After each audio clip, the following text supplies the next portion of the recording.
भारत ने अमेरिका से 500 अरब डॉलर के कई औद्योगिकी और टेक्नोलॉजी वस्तुएं खरीदने की सहमति जताई है। वहीं अमेरिका भी भारत के लिए 30 ट्रिलियन का मार्केट खोलने जा रहा है। भारत और अमेरिका के बीच अंतरिम व्यापार समझौते के फ्रेमवर्क का डॉक्यूमेंट आउट हो गया। दोनों देशों ने कई चीजों को लेकर अपनी सहमति जाहिर की है। अमेरिका ने भारत पर रूसी तेल खरीद के कारण लगे एक्स्ट्रा 25% टैरिफ को हटा दिया है और रेसिप्रोकल टैरिफ को भी 25% से घटाकर 18% कर दिया है, जो 7 फरवरी से प्रभावी है। वहीं भारत ने अमेरिका से 500 अरब डॉलर तक की कई वस्तुओं खरीदने की सहमति जाहिर की है। ये फ्रेमवर्क भारत और अमेरिका के बीच 13 फरवरी से शुरू हो रहे व्यापक भारत अमेरिका द्विपक्षीय व्यापार समझौते को आगे बढ़ाएगा। इस वार्ता के तहत दोनों देशों के लिए बाजार पहुंच बढ़ेगी। केंद्रीय मंत्री पीयूष गोयल ने जानकारी दी है। उन्होंने कहा, इस समझौते के तहत अमेरिका को होने वाले भारतीय एक्सपोर्ट पर लगने वाला 50% का टैरिफ अब 18 रह गया है। हमारे सभी पड़ोसी देशों और दूसरे देशों द्वारा लगाए गए टैरिफ से भी ये कम है, जिनके साथ हम मुकाबला करते हैं, और इससे आने वाले दिनों में हमें और हमारे एक्सपोर्टर्स को बहुत फायदा होगा। कई ऐसी चीज़ें हैं जिन पर अब हमारे एक्सपोर्ट जब अमेरिकी सामान भेजेंगे तो उनको जीरो ड्यूटी लगेगी। उदाहरण के लिए, जब रत्न जाएंगे, हीरे जाएंगे तो महंगी चीज जाएंगे तो सेम रेट पे जाएंगे, उस पर कोई ड्यूटी नहीं लगाई जाएगी। तो ये बड़ी जानकारी सजा दी। लंबे समय से इस पर जो है लगाए जा रहे थे। सुनिए क्या कहा। संबंधों को और मजबूत बनाने के दृष्टिकोण से जो बायलैटरल ट्रेड एग्रीमेंट का पहला अंश अब तय किया है, उसके तहत 50% की जो रेसिप्रोकल टैरिफ भारत के निर्यात के ऊपर अमेरिका में लगती थी, वो अब 50% से घटकर मात्र 18% लगेगी। और 18% हमारे जितने अड़ोस पड़ोस के देश हैं, जितने देश हैं जिनके साथ हमारी स्पर्धा रहती है, उन सभी देशों से कम है। और आगे आने वाले दिनों में हमें और हमारे निर्यातकों को बहुत लाभ देंगे। अगर हम देखें तो चाइना के ऊपर अमेरिका ने लगभग 35% ड्यूटी रखी है, वियतनाम पर 20%, बांग्लादेश पर 20%, इंडोनेशिया पर 19%। हम सभी स्पर्धा में खड़े देशों से कम है। साथ ही साथ कई ऐसे वस्तु हैं जिसके ऊपर अब शून्य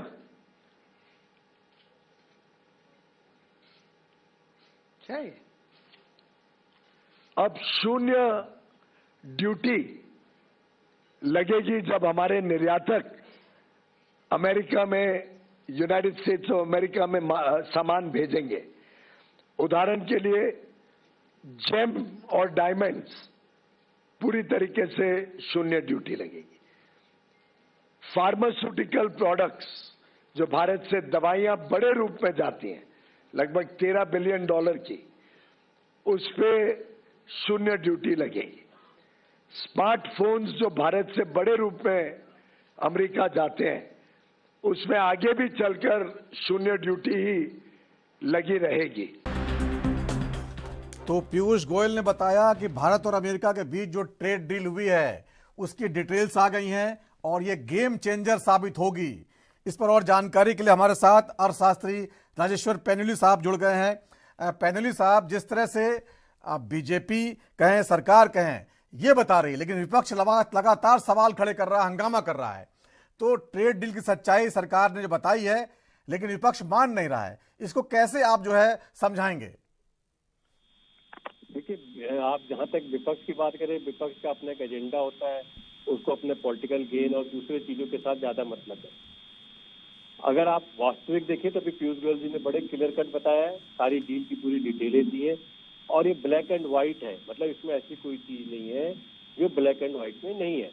चाहे वो इम्पोर्ट की बात करें वहां से, चाहे इम्पोर्ट के ऊपर टैरिफ की बात करें, चाहे एक्सपोर्ट की बात करें, एक्सपोर्ट के ऊपर टैरिफ की बात करें।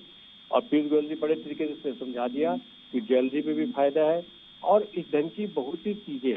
देखिए, अमेरिका एक ऐसा देश था जहां से हमारा ट्रेड बैलेंस मतलब निगेटिव कह सकते हैं, निगेटिव मीन हमारा ट्रेड बैलेंस उनकी तरफ ज्यादा था, मतलब हम उनको ज्यादा एक्सपोर्ट करते हैं, उससे इंपोर्ट हम कम करते हैं, तो हम उनसे ज्यादा प्रॉफिट में आएंगे। इसमें कहीं कोई शक नहीं। वो किसी पुराने विपक्ष हमेशा लगातार कोई पुराने जमाने की बातें कर रहा है। 2% टैरिफ, 3% टैरिफ की जो डाटाज देता है, वो रेसिप्रोकल सारे डाटाज की बात नहीं करता, वो कुछ चुनिंदा आइटम के डाटाज की बात कर रहा है। तो अगर आप पूरे उसमें चले तो हमें आज की डेट में क्या होता है, क्या कि कम्पिटिटिव मार्केट है ना, हमारे पड़ोसियों को क्या मिल रहा है, वो भी वही सेम चीज एक्सपोर्ट करते हैं ऑलमोस्ट, हम भी वही सब चीज सेम चीजें बात से करते हैं। ये अलग बात है कि हमारी क्वालिटी उनके क्वालिटी के मुकाबले ज्यादा अच्छी है। चाइना की जो बड़ा भारी हब माना जाता था, कि जो एक्सपोर्टर का हब है, जो बहुत ज्यादा सप्लाई करता है यूएस में या दूसरे मार्केटों में, वो भी हमारे साथ, उसकी भी वो हमारे साथ कहीं ना कहीं निगेटिव स्टैंड पे खड़ा हुआ अमेरिका के साथ व्यापार में। तो आप देखिए, ये बहुत ही अच्छी विन विन सिचुएशन, और ये सारी विन विन सिचुएशन जो है माननीय मोदी जी का अपने आप में कूल मेंटेन करना और स्टेडी, जो एक सिंपल और चुपचाप रह करके धीरे धीरे चलना। किसी भी विपक्ष के साथ इतने स्टेटमेंट लगातार पिछले 3-4 महीने से देते रहे, उनमें कहीं प्रोवोक नहीं हुए, और उस प्रोवोक न होने का और चुपचाप काम करते रहने का, डील आगे बढ़ाने चाहे वो पीयूष गोयल जी के मार्फत हो, चाहे दूसरे ब्यूरोक्रेटिक प्रोसेस के मार्फत हो, चाहे रेसिप्रोकल माध्यम से, उस माध्यम से वो आगे बढ़ते रहे, तो उसका अल्टीमेटली बेनिफिट अब आपको दिखाई दे रहा है। और अभी थोड़े से दिन और रुकिए, प्रैक्टिकल बेनिफिट भी दिखाई देगा कि एक्सपोर्ट कैसे बनता है। जो मार्केट रिएक्ट कर रहा है, जो ट्रेड रिएक्ट कर रहा है, वो बड़ा पॉजिटिव रिएक्ट कर रहा है। तो उनसे ज्यादा हमारा विपक्ष नहीं जानता। विपक्ष की अपनी मजबूरियां हो सकती है, अपने पॉलिटिकल एंगल हो सकते हैं। लेकिन पैनलिस्ट साहब, जो खेती को लेकर लगातार सवाल खड़े किए जा रहे हैं, खेती के जो उत्पाद हैं, किसानों से जुड़े जो उत्पाद हैं, उस पर हमने जो है बहुत राहत दे दी अमेरिका को, उससे यहाँ का जो किसान है वो प्रभावित हो जाएगा। इसको कैसे जो है देखते हैं आप? देखिए, जो एक बात बड़ी क्लियर कट बात करी, चाहे पीयूष गोयल ने करी, चाहे माननीय प्रधानमंत्री ने करी, चाहे दूसरे, चाहे इंक्लूडिंग जो फाइनेंस मिनिस्टर, उसने भी बड़े क्लियर कट था। हम ऐसा कोई भी समझौता नहीं कर रहे हैं जिसमें हमारे किसानों को कोई डायरेक्ट नुकसान हो या इनडायरेक्ट नुकसान हो। चाहे डेयरी प्रोडक्ट की बात कर लीजिए, चाहे एग्रीकल्चर की बात कर लीजिए।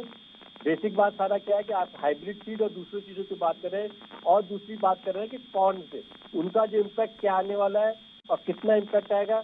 मुझे लगता है न्यूलिफाइड इम्पैक्ट है, उसका बवंडर ज्यादा है, इमेजनरी ज्यादा चीजें हैं, और प्रैक्टिकल उसका कोई ज्यादा इम्पैक्ट न तो किसानों के ऊपर आने वाला है, न हमारे एग्रीकल्चर किसी और प्रोडक्ट पर आने वाला है, न डेयरी प्रोडक्ट पर आने वाला है। इसमें आज पीयूष गोयल साहब बता रहे थे, अमेरिका से जो सेब आएगा उसमें कोटा आधारित ड्यूटी रियायत दी जाएगी।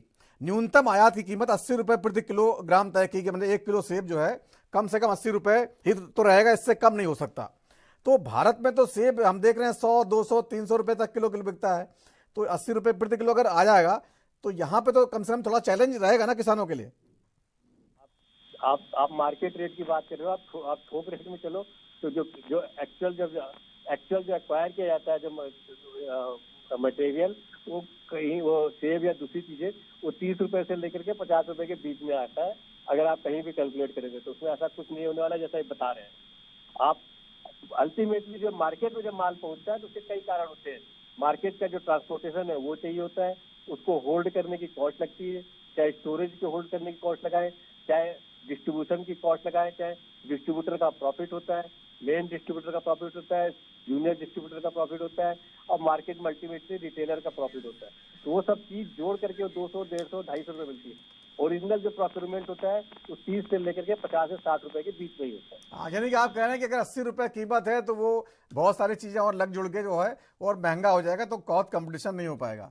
चलिए, खैर सरकार का रुख अच्छा है, और बहुत बहुत धन्यवाद जानकारी के लिए। तो पीयूष